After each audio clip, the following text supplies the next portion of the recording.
known Don for many years. Incredibly talented artist and incredibly creative man on many different fronts. And when I thought about his background in telling stories in persuasive ways using technology, I thought it would be really appropriate for a potential sharing his expertise, opening up his expertise to Party Rand. So that's sort of the origin story of how we got here. And with that, I will turn it over to you, Todd. Thank you. Good deal. And I see that one of our past speakers, Stephen Calcote from Butcherbird, hopped on. So, Stephen, great to see you, and feel free to chime in as we go, because I think you may have some interesting overlaps with Don. But with that, Don, I will hand it to you. We are a willing audience. Okay, well, I'm more than happy to ramble on about my background and then see where it goes from there.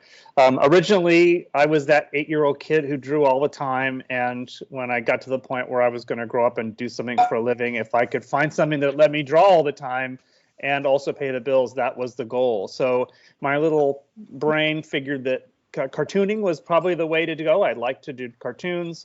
My first class in college was a cartooning class where they informed us that we would never make a living as cartoonists. So I went, oh, okay, well, I better do something else. So I became an illustration major and ended up with sort of a background of telling stories through the visual medium. And all of our instructors were from the golden era of illustration. So the world that they were preparing for us to live in didn't exist anymore. Illustration was no longer in a golden era, but we had this skill set that sent us out into the world where portfolios that were not going to get us any work. And I decided, rather than have my portfolio look like everybody else's, I redesigned it to be what I was interested in. At the time, I was really interested in Disneyland. I didn't know that there was a job where you could actually design the rides for Disney, but I ended up getting a job as the art director for the Renaissance Pleasure Fairs in Northern and Southern California for the Patterson family, and that led to a portfolio that was illustration-based, communicating story through drawings, and then also some real-world, although more on a shoestring budget, environmental design. I ended up in the late 80s as a senior art director at Walt Disney Imagineering. And my first project they gave me was Splash Mountain for Walt Disney World.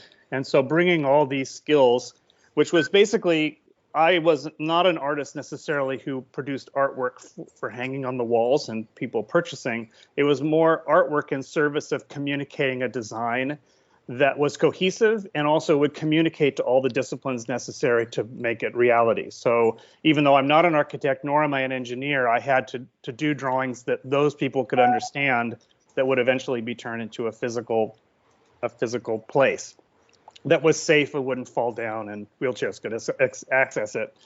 I was there for about 6 years, and toward the end of my time there, a game called Myst had come out. It was the first thing I bought when I got a Mac with a color monitor on it. And for me, it was an epiphany, because it was like, wait a minute, all the skills that I have spent my life preparing for, basically themed environment design, is all happening in this little disk. There's a potential that skill set could be used for both. And when my son was born, we decided we didn't want to live in Los Angeles anymore. So if we left Los Angeles, could I continue designing theme parks? And the theme park industry pretty much said, we're pretty sure we'd never use you again if you left the state. So I started looking for my next career, and Myst seemed to be like, well, I want to do that. I want to make theme parks for your computer. I was hired by Dynamics, which is a subsidiary of Sierra Online up here in Eugene, Oregon, where I've been for the last 25 years. And they were utterly uninterested in doing anything like Myst. They didn't understand why it made money. What do you shoot at? What was the purpose of it? So I ended up working on non-Myst-like projects for about a year. And in that year, all those theme park companies started to call and say, well, it's all right that you don't live in Los Angeles. We'll use you anyway. And so I started this sort of hybrid career of designing for theme parks, also freelancing for game companies, and then eventually was hired by a company called There.com in 2000 to create what we're now calling the metaverse, but it was a massive multiplayer context for human beings to interact and show off their virtual clothes on a little tropical island. But I brought all that illustration and theme park stuff and dumped it onto this game mechanic, which was an environment where people could gather and interact. It was so way ahead of its time, mainly because the project needed to run on grandma's computer, and it ended up fizzling out. Second Life ended up being the sort of winner in that battle, and a winner sort of in parentheses. And I continued to work doing freelance for Disney and Universal and Muppets and various other places over my career. And in the last 7 years or so, I've been working for the Hedema Group, which is sort of a mini Imagineering group that does a lot of theme park work and museum work. But I've been bringing a lot of the tool set that I used in the gaming industry. And then when virtual reality became a thing, I was on board to see whether or not I could use it as a tool set to help communicate the pictures in my head, certainly in a drawn form, but also in a way that I could bring the clients and my fellow team members inside the design as we were designing it. And it seemed like such an obvious tool to use, but it was an extremely scary tool for the people who have hair that's the same color as mine now. And so it was an uphill battle. And as of October of last year, I actually left the Hedema Group, and I now work for a company called Mighty Coconut. If you have a VR headset and have ever played Walkabout Miniature Golf, they're the folks that make Walkabout Miniature Golf. And I could not be happier.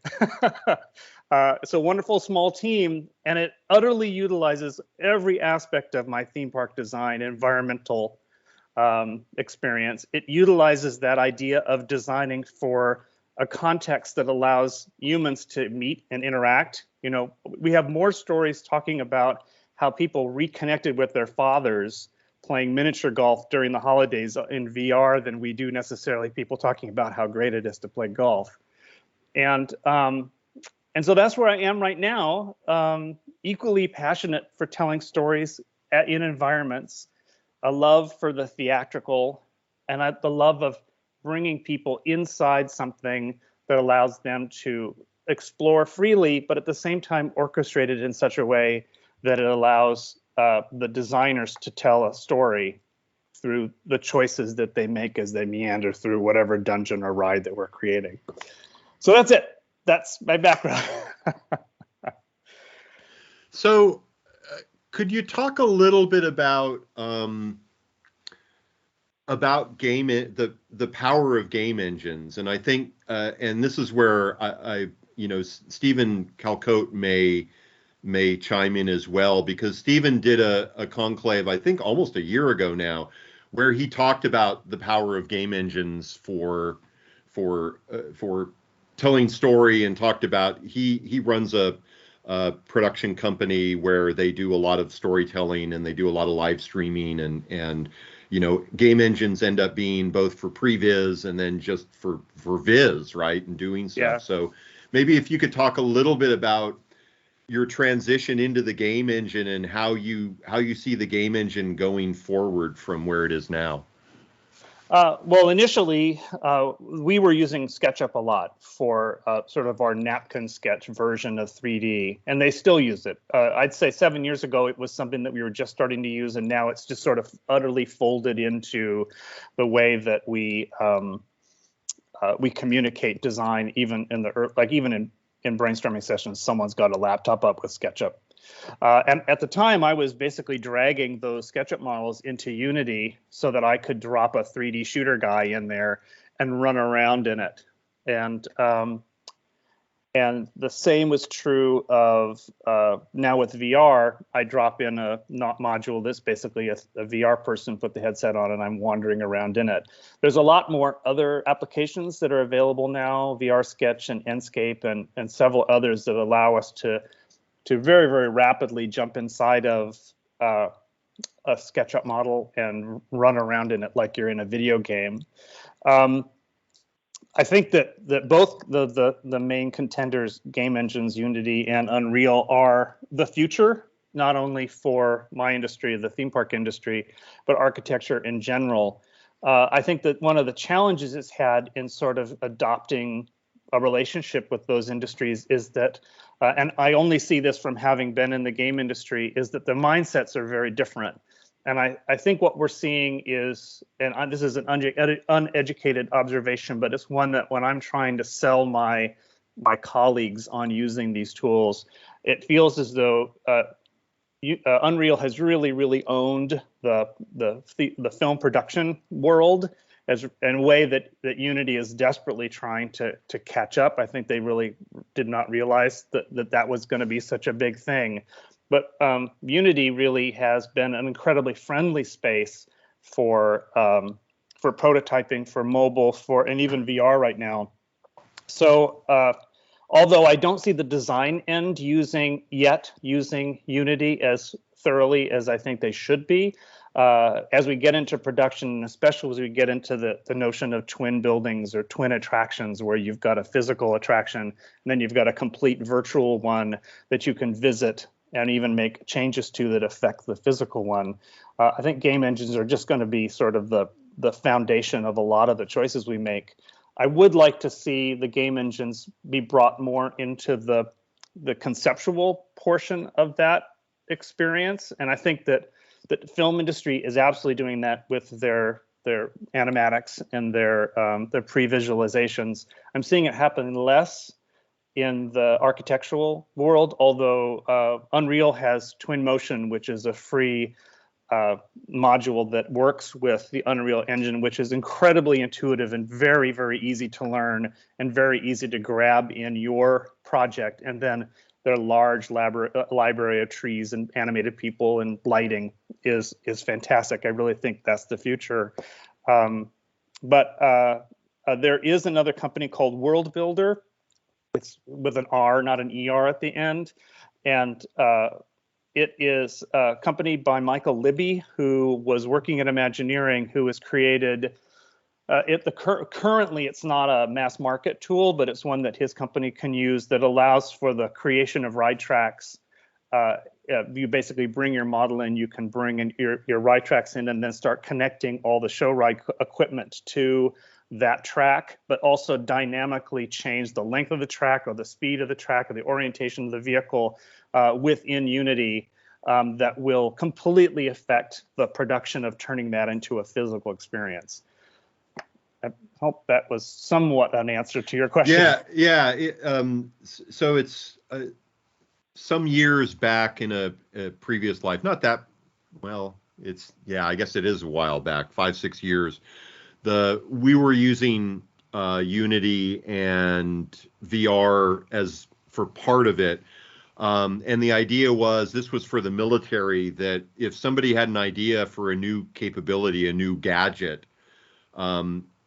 you could build it in a virtual space and you could actually have end users test it before you ever bent any metal.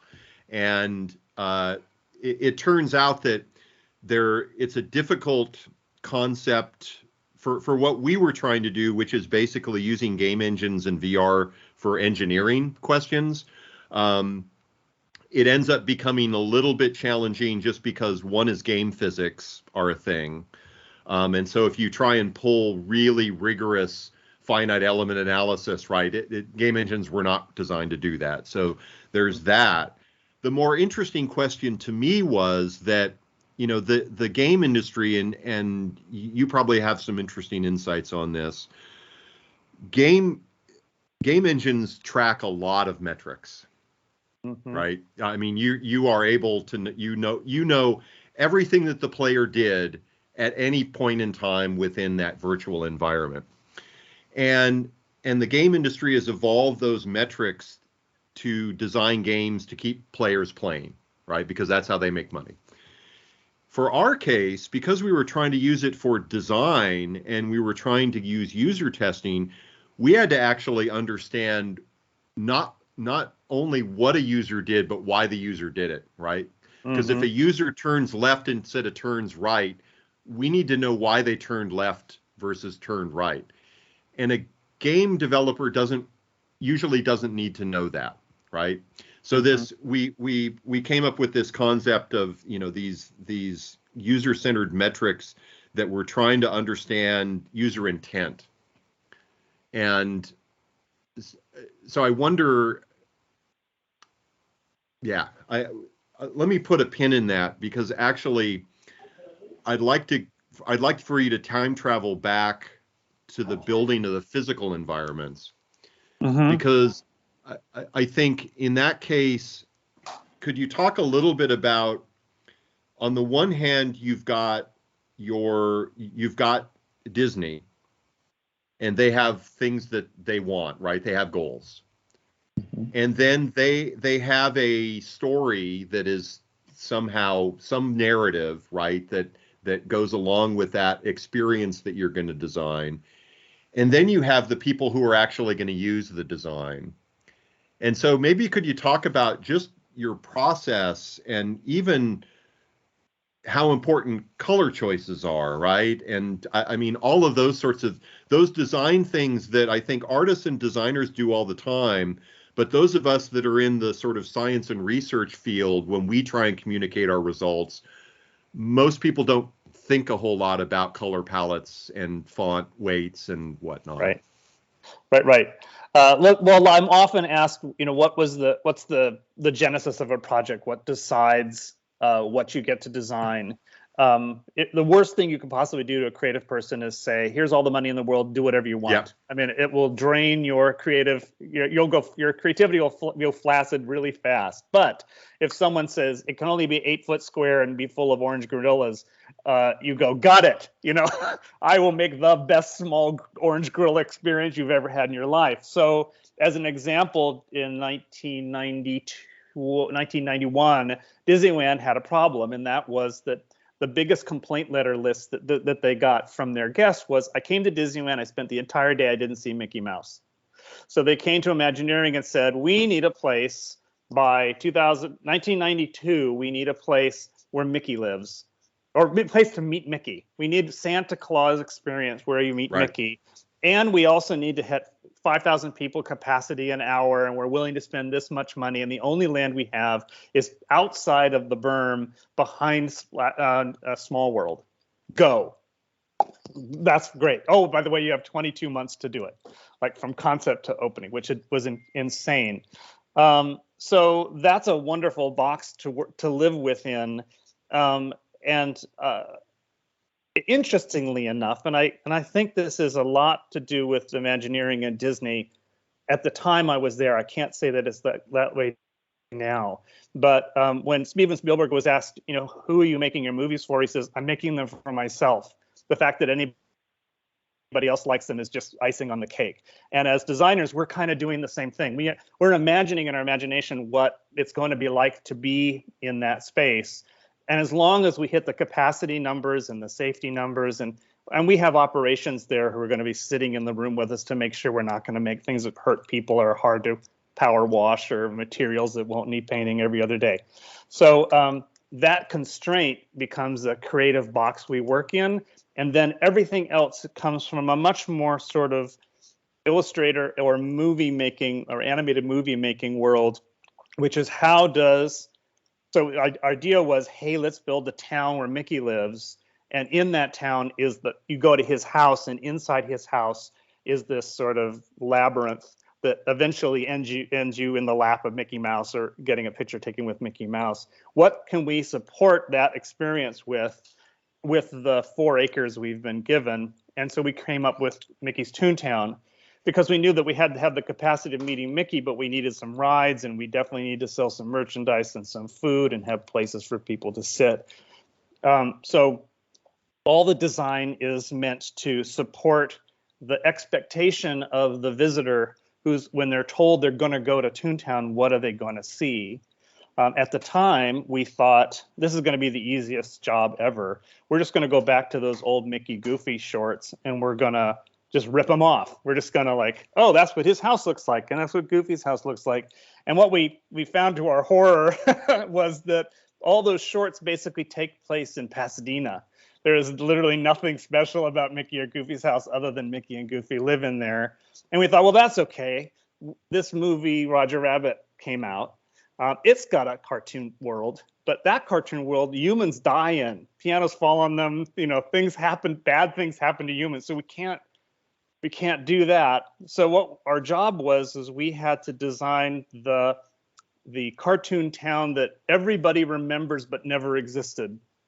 And so the best designs are ones that follow one or two design rules only, because they're the easiest for the 1,000 people who are going to be responsible for building it to get behind. And ours was, when you came underneath the train track, which was a reality of how you get to that piece of property, we wanted, one, for people to see something they'd never seen before in their life. I was like, oh my God, I've never seen buildings that look like this. I've never seen colors done this way. And the other one was, we wanted it to be not only like nothing they'd ever seen, and yet exactly like they remembered it. And so every choice we made the goal was for that to happen. And so opening day comes, we don't know whether we've succeeded. We know we've hit the hourly capacity. We've spent the right amount of money. Operations seems to be somewhat content with what we've built. Did it pay off? And luckily at the time, people came through and went, oh my God, I've never seen anything like this. And it's just like I remembered it, even though those places haven't existed. What's funny is that a lot of those buildings were then patented, their design. And now if someone does Mickey's house in a representation as a toy or in a movie, they base it on the one at Disneyland, despite the fact that prior to 1993, that building never existed in the history of Mickey Mouse. So Disney uses the word story with a big old capital S that is not a linear retelling of a story. It is the context by which the things happen within a space. And as Imagineers, we're constantly bouncing off of whether or not the thing we're designing is doing the best job of communicating that story we're trying to tell. How is the color we're choosing? How is the food we're serving? How does the concrete we're pouring support the story we're trying to tell? So was Toontown given to you as a concept, or was did you all broke story and that's what you came up with? There had been, Walt Disney World had done several years earlier something called Mickey's Birthday Land, which was lots of facades that were on plywood, and it had been well received. So they said, hey, why don't you guys make a really big permanent Mickey's Birthday Land? And that, for our team, there was nothing more boring that we can possibly think of. So we came up with the town concept. And so in that case, we did, although it was rudimentarily based upon this birthday land concept, it was a fairly new concept when we did it.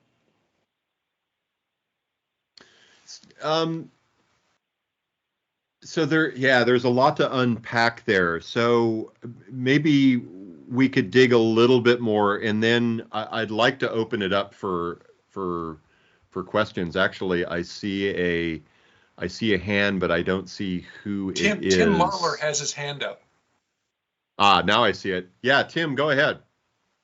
Thanks. I wasn't sure if it was premature, but you mentioned this idea of telling a story and that it need not be something sequential.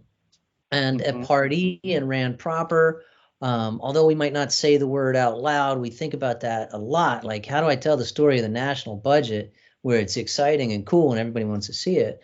Or even a presentation to a sponsor about a status report that really should be a story, a beginning, middle, and end. And when you've got a complex idea, it becomes particularly difficult. And you've mentioned what sounds like one bit of advice, narrow that down to just one or two themes or sort of mission statements. Can you maybe give for all of us additional advice with the key to telling a good story, especially when you've got a complicated topic like how to build a satellite or whatever it may be? Curious on your thoughts there. To use Splash Mountain as an example, Splash Mountain had been built in Disneyland first, it was basically Tony Baxter had a lot of leftover animatronics from America Sings, which had closed, and he just sort of married it with an IP that it seemed to work with. So here was this ride that was very popular that was, in theory, based upon Brer Rabbit and Brer Bear and Brer Fox, which the West Coast audience had no real affinity for. It was a movie, Song of the South of the movie that the Disney company won't even show anybody because of its questionable treatment of the people within it. And yet here was this ride that was based on it. And since we had the ability to like look at something that was or wasn't working at Disneyland when we were designing ours, one of the things I did was I went and talked to the people getting off the ride, and the two questions I asked them were, could you tell me what the story is? And they'd often say, there's a story? I didn't know there was a story. It was just fun. And the other one was, where do you think you went? And they said, oh, obviously we went inside this mountain, and we were inside of all these caves inside this mountain. Well, neither of those were things that necessarily the designer had intended. So when we were working on the Florida one, we decided the two things we needed to do is we needed to at least be able to ask people coming off of it, did you understand the story? And if they said, there's a good rabbit, a bad bear, and a bad fox, and the good rabbit gets away, we win. We don't have to know the story. It's just, if there's going to be anything that you glean from it, those are the things. And then the other was, where did you go? And since the film has this moment where this Technicolor wash happens over the world and everything becomes animated, could we represent that in a physical place? And so as far as storytelling design rules that we used, it was as simple as this is the place where there's the meeting between the real world and the cartoon world. And so anything that you see either was built by a human or built by a critter. That was it. That's really that we tell a story that at least they understand the main characters. They know where they went. They've gone into a cartoon world, and they know the difference between the cartoon world and Frontierland, which the Walt Disney World attraction sits in the middle of. That became the story or the design principle that then was basically handed out in a document that we called the design intent. And the main reason to have a document was because after the 300th person comes and says, what's the story of this attraction? How do I work with it? It was just easier to print it out. And it said, humans use hammers and saws, and critters bite things and lash things. And so the architects, the engineers, the contractors are out in the field, the construction workers, they went, got it. And so every choice that they made was reinforcing this story of these two worlds where a rabbit and a fox and a bear live, and you go into a cartoon place, and when you're in the real world, things are made by humans, and when you're in the cartoon world, things are made by critters. And the success, if there is a success for that attraction as an attraction, is the places that we pulled that off. How you apply that necessarily to a budget is probably doable. I would say as advice, and certainly when we're pitching a concept for a new attraction, distilling the presentation into those simple components. This is the glass you see this world through, is a good place to start. I think one of the challenges we have as creative people is that we tend to talk to other creative people, and we can easily, finish the pictures in our head, and that doesn't necessarily meet the way that most people think. As an example, Joe and Cicero, who is the lead concept designer on Toontown, we had this full scale model of full color painted, beautiful model of Toontown before we built it, and busloads of Disney employees, executives would come through, and Joe said that he had artwork up. He had this incredible model in front of him, and he's like a performer. He's like Bozo the Clown. He's incredibly big and fun and funny, and he's telling the story, but he couldn't help it day after day after day of giving the same presentation that half the audience was like, looking at the ceiling. This is before phones. So everybody's looking at the ceiling or looking at their nails or staring at their feet. Half the people were really engaged and the other half of the people were not. And so he started to bring in statistics, like it's on 4 acres and it's this much capacity and that's how many football fields this is. And this is, once he brought in the statistical information about Toontown, despite the fact that he had all these pretty pictures, all of a sudden the other half of his audience would snap to attention and be as excited as the people that were enjoying the visual stuff. So at least when we're giving presentations, we try to make a balance between something pretty to look at, but also some really meaty information that allows for more right-brained thinking people to have something to bite into. Really helpful. Thank you. Yeah. So I see Matt's hand. Let me just dovetail real quick, and then we'll go to Matt. So your distillation process, I usually refer to that as abstraction, right? So you've got this complex thing, and how am I going to find what the essence of this is, and then be able to communicate it? And I think the other in movie parlance, it's kind of the tagline, right, for the movie. So your example of the presentation and the sort of left brain, right brain visual, the other thing that I think you snuck in there is this is how many football fields it is. That using analogy and metaphor ends up being really powerful because your core message can't speak to everybody. But if you can connect that to like 2 or 3 metaphors, then you've tripled the odds that your audience actually understands or cares about something that you're talking about. So they don't care about 4 acres, but they care about number of football fields, or that piques their curiosity.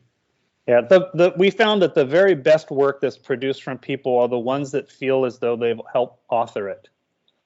And giving those people the freedom to do that, whether they're a guy that just came in one day on the construction team and painted a giant wall green, that guy should be able to bring his family at opening day and say, I worked on this. And giving them the tools and the backstory and to help them understand what the context is of their participation is only going to make your goal, which is to make the best finished product possible. And it rewards them with the fact that they felt as though they got to participate. Oh, great point. Matt.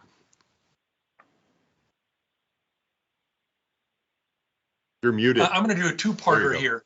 The first part is this idea that you've got multiple stakeholders and you've got to bring people together to share a vision. And you have a wonderful anecdote about having to educate the engineers about the physics of Toontown. I want to know, as my first part, could you be willing to share that story on again, stakeholders, different perspectives, right brain, left brain? How do you get everybody on board? So if you could speak to that first, then I've got a follow-up.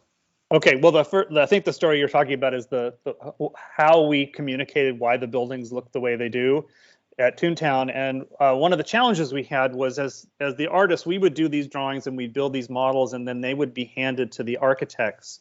And the architects would interpreted our buildings as what we had a purpose behind why the buildings looked the way they did. The way they saw them was, oh, they're just loosey-goosey. Or they would draw them like if you left a wedding cake in the rain, everything kind of just would go bloop, and it would kind of mushy. And so I had to distill the logic of why the buildings were the way they were, and we came up with what we called Toon physics, which was that if every building was a milk carton, if you put them all together like buildings, milk cartons, and one of them you pump full of air, it would displace the air in the other milk cartons so that they were flatter and squished while the other ones were fatter. And the important thing is that no matter how you filled or squashed the milk carton, it still looked like a milk carton. And so you would recognize it as a milk carton. So these buildings have the same sort of physics, which is if one was kind of chubby and fat, it would displace the other buildings, but it wouldn't cause the other building to cease to look like a building. So if you had windows that were rectilinear like this way and you squished it, the windows would still be windows, but they would bend like in this direction.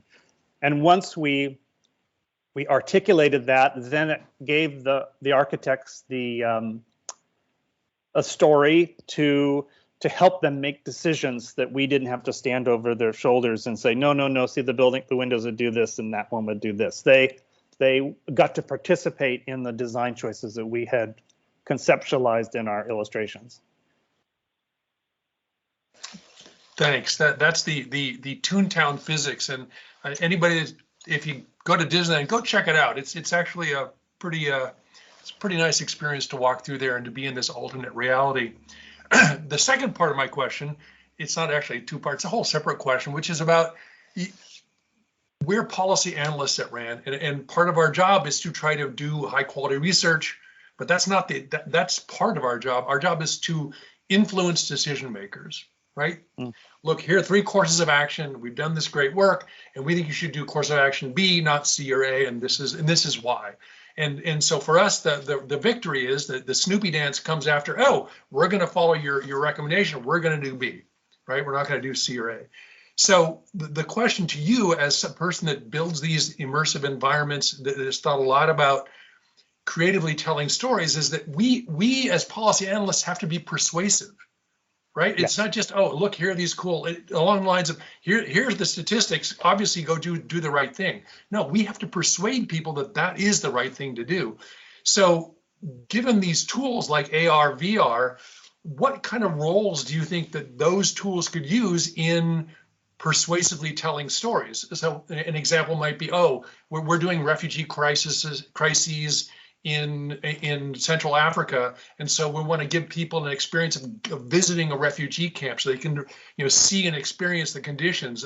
I mean, that's only one sort of wild, me literally waving my hands about how this, but how do you think about potentially using your tools to tell persuasive stories to try to convince decision makers to do A instead of B? I'll leave you with that. Okay, that's a big one. Well, as a selfish designer, I kind of would like the thing to look like I designed it at the end. And so I am constantly pitching that my design is the direction it should go in. I live in a world where there's a tremendous amount of influence from outside sources, many of which are creative. And so that design by nature is going to evolve. But if you can distill it down to an idea that everybody can buy into and have a sense that they came up with it, it's almost like telling a really, really good joke and then having it virally go out and everybody goes and tells the joke to their wife when they go home, and their husband or their aunt or their mother calls, whatever. What is the thing that everybody can buy into? In the example of Toontown, the creative group knew exactly what we were building, but our management group did not understand. So we ended up having to build a model of a couple of the prototype buildings, and one of them was the Roger Rabbit facade. And our team was already 60 people. The creative group was about a quarter of that, and we had distilled our design down to what we thought it was, but had never realized that we hadn't successfully communicated what our intent was, even though we felt we had with our drawings, because we all understood. And so we had this meeting and we brought this model out, and you watched the project management just go white as they realized this was going to cost a lot more than they had ever imagined, because we were basically designing something that had never been built before. But in that same instance, they went, shit, that's what it has to be. And so if you can get whatever tools are necessary to communicate that, whether it's visual or it's the words or telling how many football fields there are, if you are successful enough to allow those people who don't think necessarily like you to stand behind and back the story you're trying to tell, then it designs itself. After that meeting, no one questioned that Toontown was going to look any different than what we created, despite the fact it would probably cost 8 times more than they thought they were going to be spending. As part of the work that I do now, and also the potential of using VR, is that I think the architectural world and even the anybody who's building a place We went to school and we have learned to read petroglyphs or hieroglyphs, these documents that show plans and elevations that communicate to us internally. We look at a plan, we know what we're looking at. We look at an elevation, we know what we're looking at. And we're showing these things to our clients and we're telling them a good story. But in hindsight, I'm realizing a lot of those clients didn't know what they were looking at and didn't want to look dumb. So despite the fact they were paying us, would go, oh, I see. Oh, that's very interesting. But it wasn't until we got to the field that it was the oh shit moment where they went, wow, this is way bigger than I thought it was going to be. Or I didn't really know that was going to be in that arrangement. And as the creators of these petroglyphs, we weren't like, I don't understand what the problem is. It was always in the documentation. Is we're hitting a point where we're realizing that if we're really truly all going to be working on this together, everybody needs to really understand as soon as possible what we're building. So if you did a drawing of your living room and you had this plan view of your sofa, and you brought in and said, hey, this is where I'm thinking about putting the sofa, there's a very good chance that a large percentage of your audience is going to go, like, yeah, sure, I guess. But if in VR I can bring you into the room and show you a sofa, in 10 seconds will go, nope, it has to be closer to the window. So how does that different? Well, it's because we all know how to be physical beings and we all know what sofas are and we all have a gut feeling as to where the sofa should be. But if the way I'm communicating that sofa location is through this drawing, then we're failing. So the question is, if that is failing, and that's still a document that I need to create this thing, this is the recipe that's going to make a physical thing. As soon as I can bring the client in to see what the thing is they're buying looks like, the better. Now, the world of architecture and the world of theme park design has depended a whole lot on don't worry your pretty little head, trust me, it's going to be wonderful. And letting someone who isn't creative or who isn't a part of that process come in and make wild sweeping changes because of their observations, that's very scary. That's giving a lot of power away. I want to give that power away because if they're doing something that is counter to what the design was, the only reason the design exists is because I'm fulfilling what they said they wanted as best I can. If once they see it, they realize, oh, that's not what I want something else.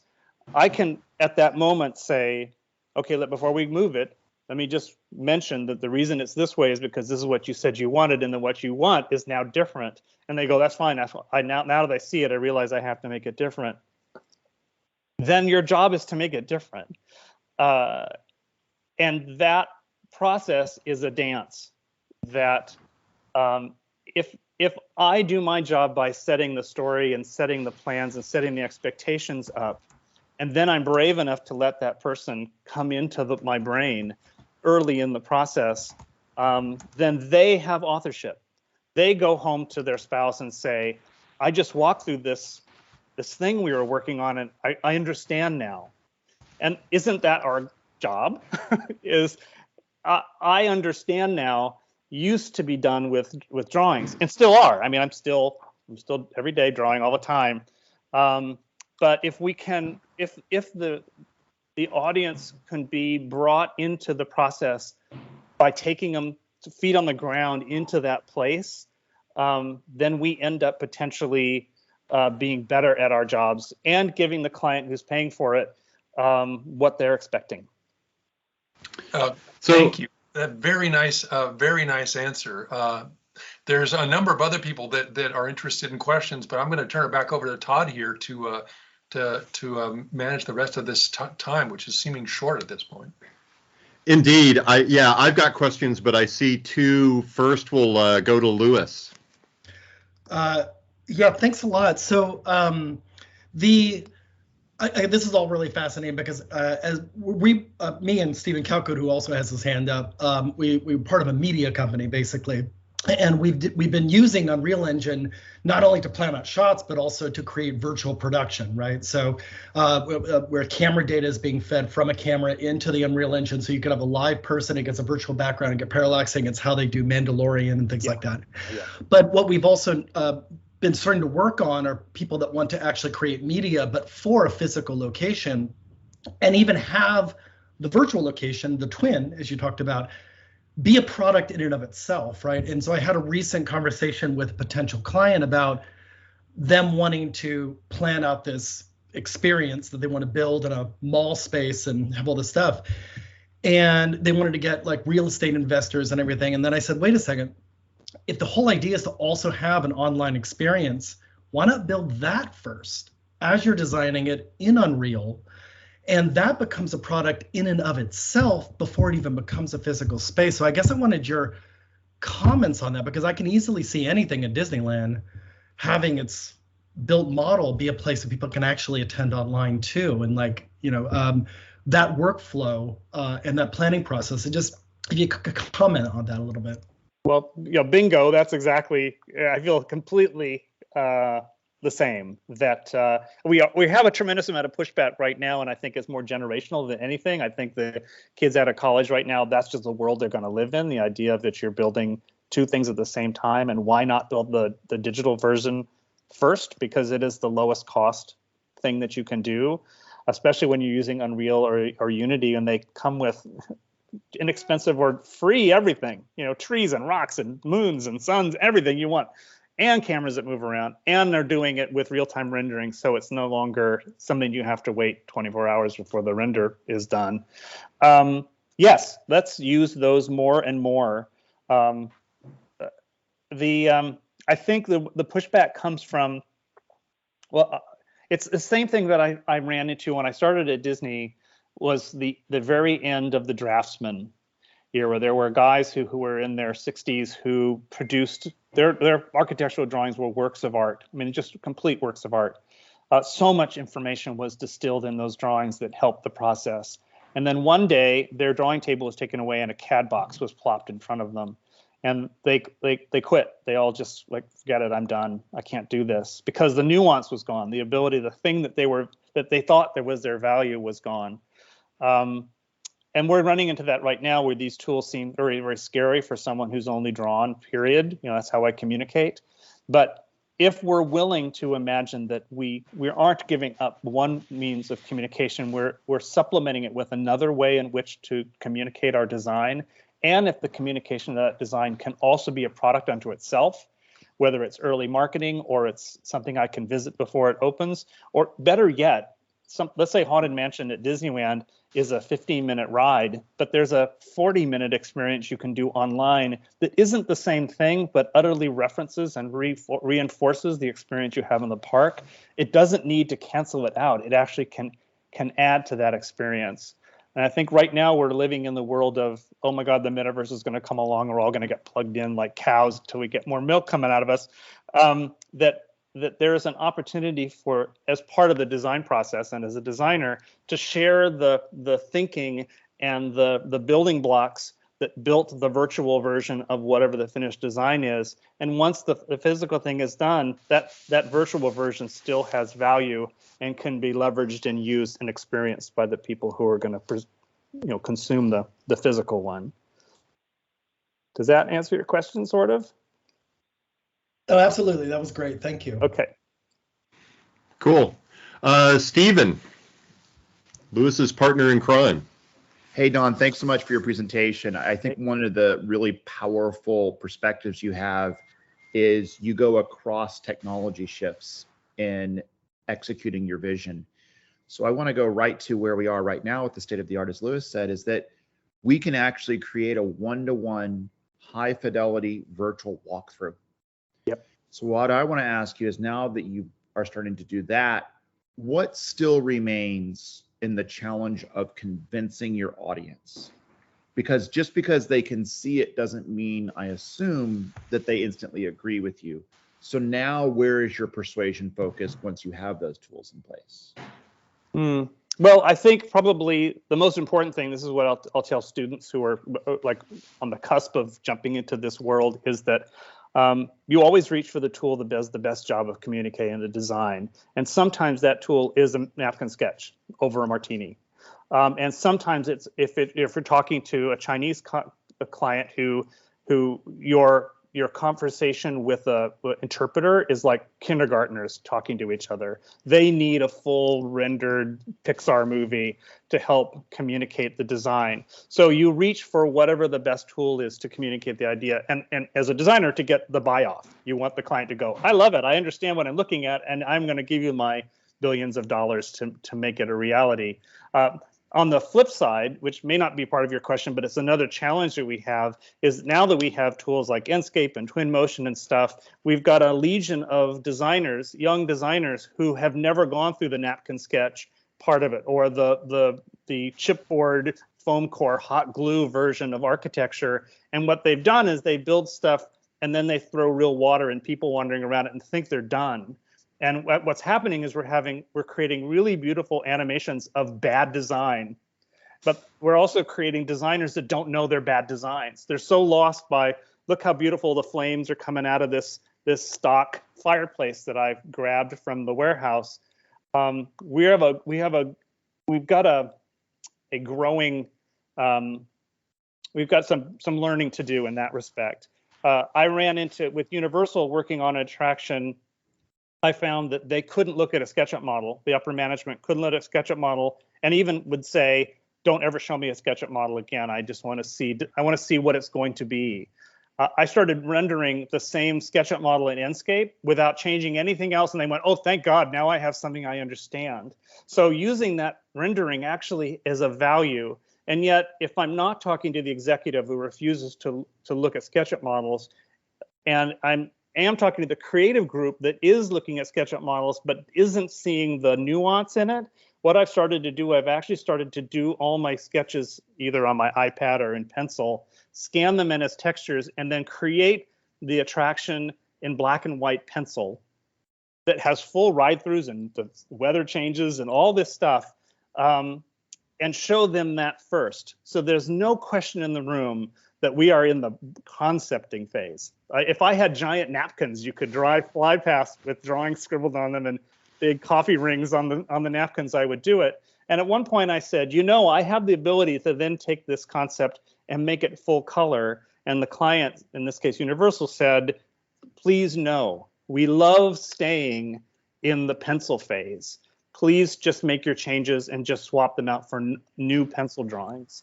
And that was kind of a revelation to me, was because I can do photoreal doesn't mean that it's doing a good job of communicating. Because a student can do photoreal doesn't mean it's a good design. Finding the best way to communicate. Sometimes with a new client, you don't know yet. Some of them, like the Chinese, they want to see that full rendering movie first. They want to see it finished. But somebody else may just want to see really, really rudimentary pop-up book stuff. It's just finding out what their sweet spot is. Great points. Thank you. So Don, we've got one more question. I want to just real quick give an anecdote relating to what you're talking about. We were building a VR, AR, real world experience for the Office of Naval Research, and we were in the prototyping phase, and we had built a platform to hold a touch screen, and we had a gesture capture system. And my physical builder, my designer, we crafted it out of like raw plywood and cardboard, literally, right, to prototype it. And then the sponsor was coming out, and he was like, oh my God, I got to paint this and clean it up. And I said, absolutely not. This is a prototype, and if you paint it and make it look good, the sponsor now assumes that it's a finished, hardened product. So a little bit different but I think it's the same thing, same story, right? The materials tell a story. Mm-hmm. And you need to be careful about how you craft the message that you're giving to the person who's coming in to see it. So just wanted to say you're not alone in that sort of. No, it's very valuable. Disney does massing models, architecture does it too. These really big white foam core models that are only there to understand how the space works. But I have never been in a meeting with a client where someone didn't immediately say, I like it, but is it going to be all white? Right. Go, exactly. No, it's white on purpose so that we know that it won't be white. Right. We got time, I think, for one last question. Swad. Yeah, I'll try and be brief. Thank you for the time in the presentation, Don. My question, I'm one of the graduate students here at the Rand Graduate School, and one of the reasons that I chose to go into that route was related to frustrations I had around with sort of my previous job, where we were working with various administrations in sort of the pandemic response type of stuff, and there's a lot of frustration around that, both in terms of, you have 15 minutes and they want to know something real quick, and you say, here's what we found, but here's the limitations, and then you see how that game of telephone results in some of the messaging that we see, and there's a lot of frustration around that. And I bring all that up to ask, one of the things that I want to explore, particularly almost as like a New Year's resolution this year, is, while in grad school, to find ways to communicate research more effectively. And I think, Rand is particularly well situated, being in Santa Monica, and there's sort of communities around. And something that you mentioned in a few of your responses is kind of, you're frequently surrounded by the creative community. On my end, I'm frequently surrounded by, either the tech or the research community. And there's, I guess, long and short of it is, do you have any recommendations for how to kind of, break into each other's circles, as far as, particularly even, rooted in the LA area, as far as things that, I can do, maybe in the capacity of a graduate student that I might not have been able to do in the professional world, where, form those communities, have some, meet people that are willing to sort of try new things experimentally, and collaborate in telling some important stories that have, effects on things that we all care about. Right. When I became an adult, I was really mad to find out that history was interesting. Really, really interesting. And it suggested that at school had failed to have me come to the epiphany that history was interesting. That the way my high school and my middle school taught history was in a way that so removed me from the experience of history, in a way that's the complete opposite of the way Ken Burns does, which utterly draws you into it. And as an anecdote, I worked on a big project for Sacramento, and we were the creative end, but we worked with a huge architectural firm, and we were starting the brainstorming process. And they said, oh, before we do concept, we do feasibility, which is a phase we call feasibility. We do after concept. And what feasibility turned out to be was months of infographics that proved that that the circulation and the diversity would be amplified or supported, and this is how you come in, and this is how the electrical comes in, and here's so on and so forth. And I kept asking the question, but what does it feel like to be there? What is it like when I stand my feet on the ground and look at it? What is that? And they said, oh, no, we don't do that. We only do the feasibility before we allow ourselves to do the concept. And that drove me nuts, because what I want answered first is, I want to know, what is my experience going to be when I'm standing on the ground looking at it? Not just aesthetically, just how does it feel to be in the space? And that can be represented in illustrations. That doesn't have to be VR. So I think we can get very, very in love with very, very beautiful information graphics, and utterly lose our clients, who will politely say, oh, I understand. Oh, those arrows really, oh, that really is important. What they're doing is they're hearing the words that this firm was telling them, like, oh, no, this is going to be very diverse, and it's really going to service the community in ways that this space is not doing now. And I was saying, yeah, but what does it feel like to stand in it? Or show me how that diversity is being supported or informed. And they wouldn't allow themselves. It's like the cake they wouldn't let themselves eat until later in the meal. Eat the cake now. Tell me what it's like. So any opportunity you have to speak, to do the Ken Burns version, to set people in the place. What's it feel like to stand there? What are the relationships in it? As well as support it with the infographics, because there are going to be some people that really, really do find communication in those. So anything that you can make it enjoyable as a Ken Burns experience is about history. How can you make the presentation you're giving transport people into what it feels like to be there, what it would be like if you were in that situation? Oh, that was good close. deal. I have a recommendation because I know I'm over my time. I now work for Walkabout Miniature Golf. If you want to see a manifestation today of what I think the metaverse's potential is, go play it. Better yet, go play it with a friend who doesn't live near you. It's on the Quest, it's on the Vive, it's on the, it's available Steam. Everybody has it. It's $19.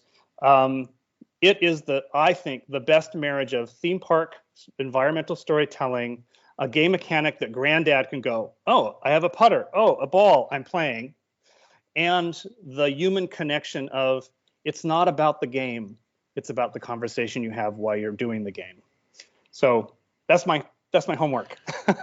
And I dropped a link to a YouTube walkthrough that VR Scout did for the game into chat. So, well, Don, I want to thank you. This has been awesome.